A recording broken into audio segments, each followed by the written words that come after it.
Current ட்ரெண்ட்ல போயிட்டு இருக்கிற சாரீஸ் பாத்தீங்கன்னா கோல்டு சரி. அதுலயும் வந்துட்டு நம்ம அம்பானி வீட்டு வெட்டிங்ல வேர் பண்ண நம்ம செலிபிரிட்டி சவுத் இந்தியன் செலிபிரிட்டிஸ் வேர் பண்ண சாரீஸ் தான்.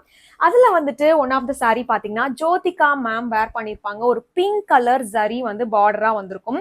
ஸோ அந்த சாரியோட அதே காப்பி தான் இந்த சாரீ. இது வந்து ஒரு டிஷ்யூ பனாரசில செம்ம கிளாஸா இருக்கு, சான்ஸே இல்லை. ஸோ ஃபுல் சாரியில பாத்தீங்கன்னா ஒரு கோல்ட் ஜரியில வந்துட்டு ஃபுல்லாவே அந்த பனாரசி டிசைன் வீவிங் வந்து வந்திருக்கு. அண்ட் போத் சைட்ஸ்ல வந்துட்டு ஒரு நல்ல அழகான பிங்க் கலர் ஜரி வீவிங் வந்து கொடுத்துருக்கோம். ஸோ திஸ் இஸ் த பல்லு. ஸோ பல்லு பார்த்தீங்கன்னா இந்த மாதிரி ஒரு பியூட்டிஃபுல்லான அந்த பிங்க் ஜரியோட ஃபினிஷ் ஆயிருக்கும். ஸோ இதோட பிளவுஸும் இதே மாதிரி பிங்க் ஜரியில தான் நம்ம வந்து ஃபினிஷ் பண்ணி எடுத்துட்டு வந்திருக்கோம். This is the blouse, it's coming. So right now it's available in our website. So better ஆர்டருக்கு வந்துட்டு ரஃபிள் ட்ரெண்ட்ஸ் ஆப் டவுன்லோட் பண்ணிக்கோங்க. அண்ட் இந்த சாரியோட கோட் யூஸ் பண்ணி you can check out from Raffle Trends app. இல்லை உங்களுக்கு வேற ஏதாவது டவுட்ஸ் இருந்ததுன்னா you can always WhatsApp to as.